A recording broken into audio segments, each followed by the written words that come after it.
In this video, I'm going to give you a beginner's guide to landscape photography.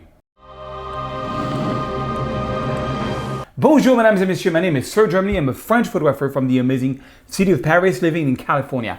And my goal on this channel is to help you become a better photographer so you can get published, so you can get a better exposure, and so you can make money out of your living. All right, last week I did a photo shoot of the wildflowers in California. I came a bit late, but I want to talk to you and give you some of the best tips I have when it comes to landscape photography. Landscape photography is something that I love. I haven't been doing it for so long because I did a lot of cities for many years. But follow me in the deserts in California. Let me show you how I did the photo shoot of the wildflowers and how I retouched it. So when we arrived, I was looking, for the flowers, and there was not much flowers. I was very disappointed. Turned out that the flowers were 2 weeks before. But there was still some flowers, on the road as we went up, and I started looking for foreground elements. And this is the first flower that I took, but they were not great. You really have to get close to the flower, So I started getting these flowers, did like a pano, 3 photos to see if that would work. That didn't really work. I found these flowers that were kind of cool, but they were not close enough yet or not good enough. I was not really happy with it.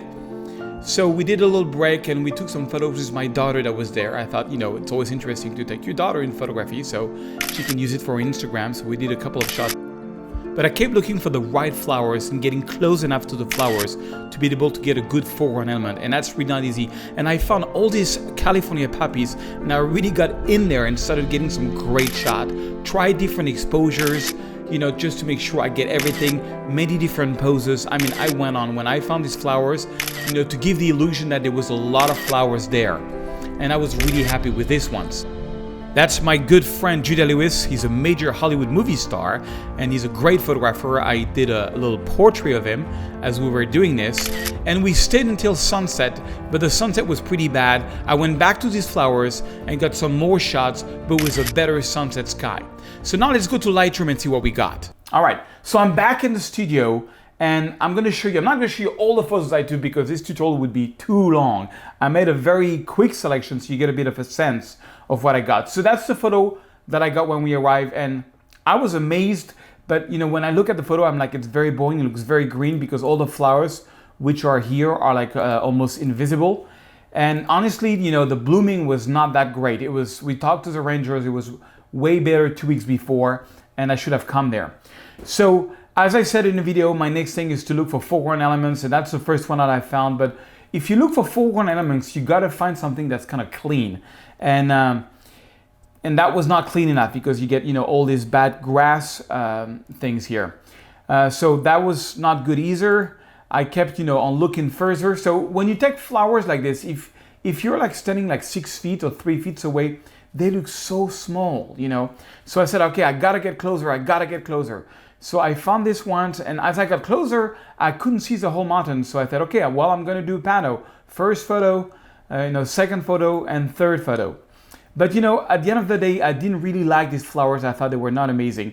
I really think that foreground is what makes a landscape photography. You see, when you come to a beautiful place like this, the wildflowers, and you got a decent sky, anybody, there were thousands of people taking photos, anybody can get, the sky, which is the background, the mountains, which is the middle ground, but what do you put as a foreground, And so putting flowers and getting really close to them and finding the right balance. If they're too big, it can look weird. If they're too small, it doesn't look good. You gotta find the right balance, and that's not easy. I have had many friends who went to shoot the wildflowers and who were pretty disappointed from their photos. That's why I had this idea to do this sort of beginner guide to maybe help you take better photos next time. I carried on and I finally saw these flowers, these sort of blue flowers, and I thought they were great, but they were blending a little too much, you see, because the green and purple does not stand out as much as yellow and green. So that was kind of okay. I tried different framings to get it right, and honestly, it's not so bad. I think that's my favorite one. So let me do like a quick retouching on this one. That's the raw file. I always make sure that I got some details in the sky and I got some details in the flower. And what I did is, if I press I on my keyboard, you'll see that I shot this at 24 millimeters, so pretty wide. And I actually focused, I was at f20 ISO 200. why was that at ISO 200? You know, usually I always go for ISO 100. That's because I wanted to be at f20. At f20, if you focus on a flower in the foreground, you get pretty much everything sharp. Not completely sharp, but it's quite decent. And so I focused on a flower at f20, and I wanted to shoot by hand. I wanted to go fast. I didn't have the time to do a tripod. You know, I wanted to explore the place. So I put it on self timer and I was at 1/47 second. This way, it just waits 2 seconds. You're not touching the camera when you take the shot, and you can still be at f20 and get a pretty sharp photo. Check it out. So you see the flowers are really sharp. And if I look at the mountain, it's actually decently sharp at f20. It's a little bit blurry there, a little bit blurry, you know. And the only way to get everything in focus would be to do focus stacking, which I showed a couple of weeks ago. The link is below this video if you want to check out that video on focus stacking. Anyways, let's carry on. I was looking for the right flowers. I mean, I like this one, but I think the flowers are still too small. I did some retouching on this one. That's how it looked without the retouching. Then finally, I found some flowers, some California poppies that were pretty big, and I got really close and I got really into the poppies. And I first sort of overexposed that photo.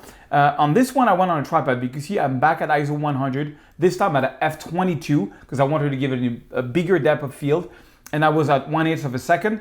And you can see the flowers are pretty sharp. And the mountain is sharper. It's not completely sharp. Again, only focus stacking will get you everything completely sharp. And so then what I did is I underexposed the photo even more because I really wanted to make sure I get all the details in the sky.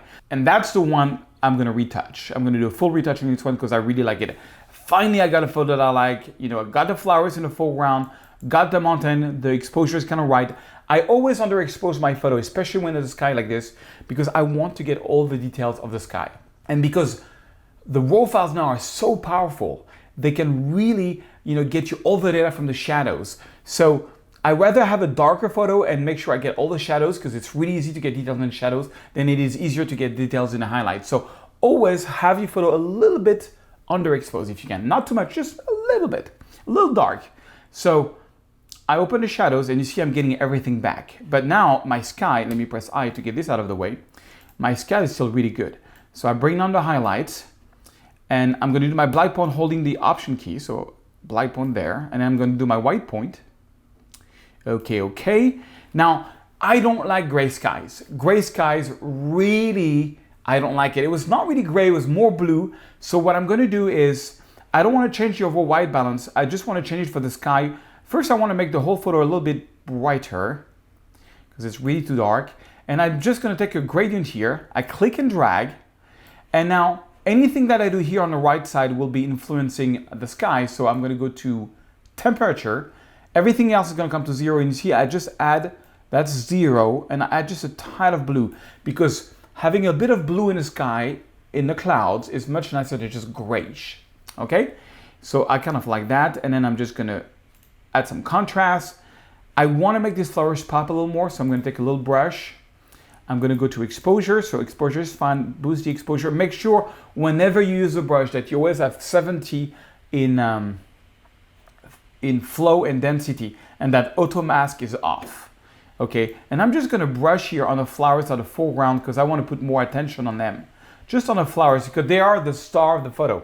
Now don't go too overboard, that's way overboard. So you see I'm at 0.84, I'm just gonna go under 0.5. Just so we have a bit more attention on the flowers, okay?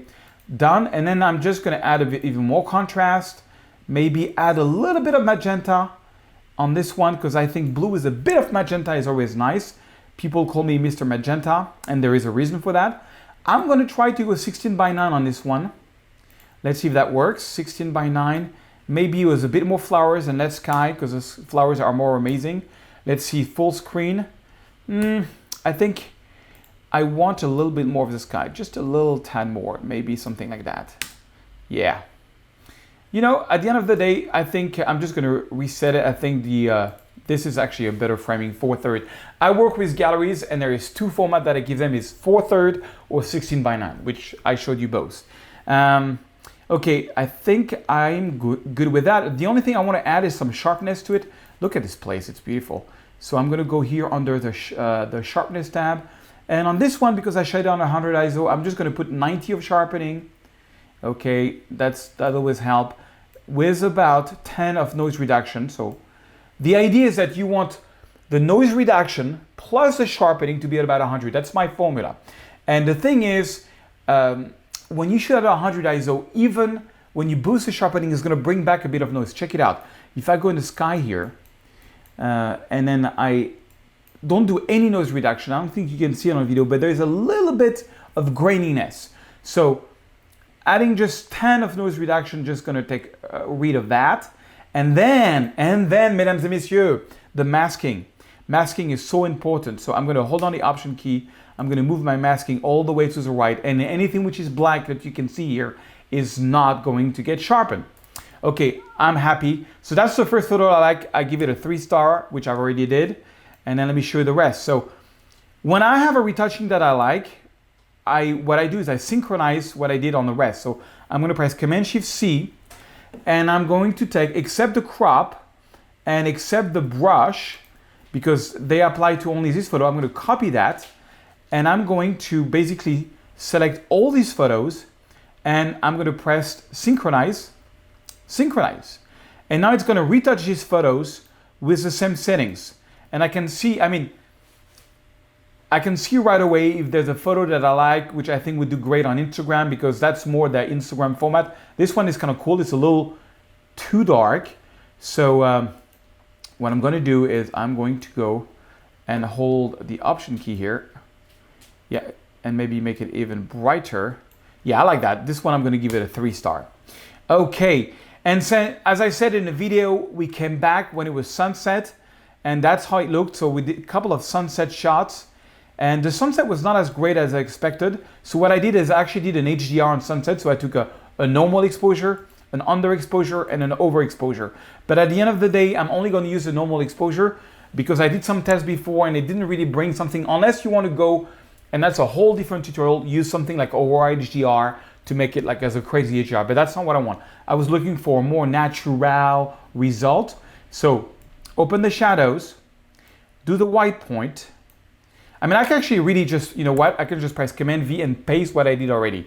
It kind of looks weird, that's fine. Whenever you take what you did on one photo and copy it in terms of preset on another, if you don't have the exact exposure, it's gonna look weird, but it helps you save time. So I can just hold on the Option key and basically make my black point and then my white point. Yeah, you don't want to overburn that. Maybe make the whole photo a little bit brighter. I don't think I like the blue that I did there in the sky, so I'm gonna basically erase that, that gradient. And then let's see the overall white balance. Maybe it's a little too blue to me.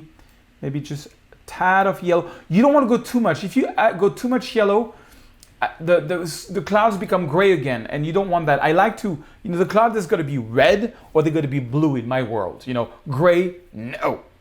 So I'm going to go back. I think I'm just going to go to daylight. Daylight is a good preset, and just maybe add a bit of magenta because that's what I do for a living. I add magenta, and then voila. And then of course I'm going to take a brush. Of course I'm going to take a brush.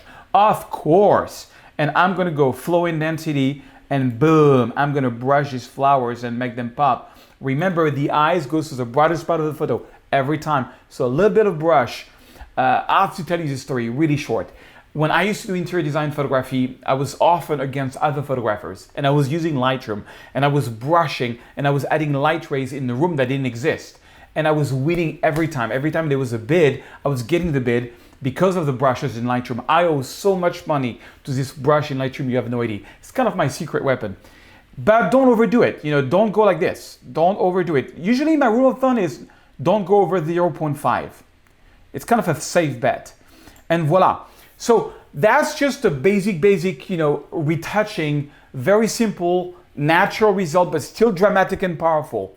Now, honestly, I did not like that sunset. And in next Friday's episode, I'm going to show you how we can change the sky and do something like this. So watch for that video. If it's after Friday, you can just click on it to see it. Also, I talked about focus second. Here's a link for the focus second, so you can click and watch that video too if you want. And I will see you for the more Photoshop version next Friday.